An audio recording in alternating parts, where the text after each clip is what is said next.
Hey everybody, Griffin and Nick here for Polygon.com. We just had a chance to check out a new game mode in Splatoon 2 called Salmon Run. That's correct. It's a mode that they teased in a Nintendo Direct, I think back in maybe April-ish. Right. It's sort of their horde mode. Is that fair to say? Yeah, it is a 4-player cooperative mode, which strangely enough is not always going to be available. Yeah. If you play local multiplayer, it's always going to be available, but it's only going to be offered as an online mode in like certain special events. Right. Which is an intriguing idea, it's actually. Weird, yeah. It's actually kind of a bummer because I really liked it a lot. It's cool. Well, I like this idea because it almost reminds me of something like the Global Test Fire or Global Test Punch, where it's like appointment view, like everybody gets together and plays this mode. And I assume that they'll scale the difficulty a lot because that was a major part of what we played. So it's 4 Inklings, right? 4 Squid Kids on a team.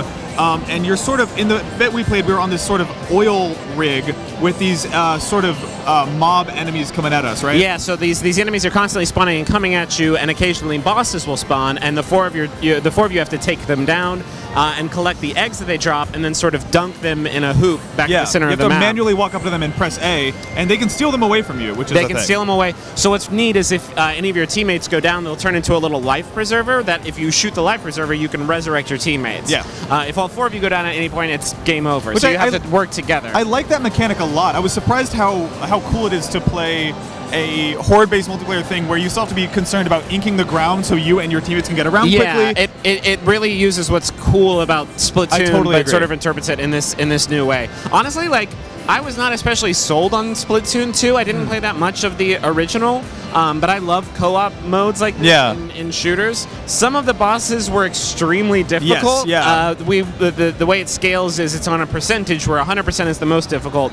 The people running the demo session said like 40% is where it starts to get like insanely hard. We were playing 5%. We were playing 5%, and it was brutal. And it was really tough. Some of the bosses' designs were really cool. There's one that's like an eel that's piloted by a salmon who's sitting in the back of the car, and it's sort of this huge mechanical eel that is dropping a stream of paint everywhere it goes and will chase whatever player is near it. Yeah. Another one was this sort of guy who had 2 huge trash cans next to his head that you had to throw grenades into. Yeah, I liked it a lot. We actually went back and played it a few times after we finished playing. Another major mechanical difference between it and standard Splatoon is that your special move, at least in what we played, is you start the match with 2 specials and you can burn them, but you don't earn any more. So you have to like sort of tactically decide when you're going to deploy that move, maybe save it for the last wave or something like that. Because the biggest enemy that we sort of came up against was the time limit more than anything else. If I had one thing that was maybe frustrating about the demo, it was the situations where it was the end of the wave. We had 75 seconds left. We needed 3 more eggs, and we needed to kill the boss. And the boss just wouldn't spawn. And the boss just would not spawn, and there's nothing you can do to make that boss spawn. Yeah, that was a little bit frustrating. I honestly think that's why we lost as much as we did, is because we killed so much time with just kind of nothing to do. Right. I'm wondering if that was a case of the difficulty was too low, that the bosses weren't spawning fast enough. That's classic me and Nick and Griffin at E3. Sorry guys, the games just aren't hard enough.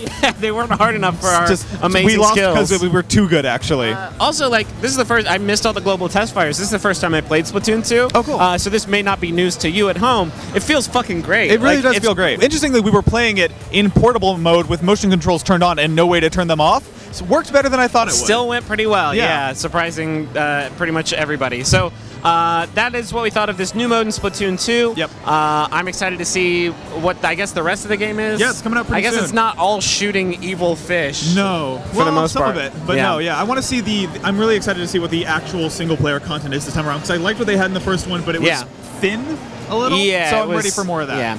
Yeah. So we will have a little bit more coverage for you here from E3 2017. We are about to wrap up and send everybody home and start cleaning up. And Nick and I got the cleanup duty this year. We got to clean up all the different. There's a lot of beer cans, a lot of empties around the house. A lot of skunked beers.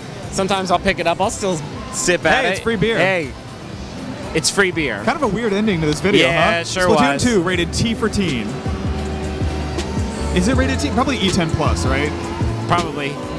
It's got fish violence. What's Splatoon 2 rated?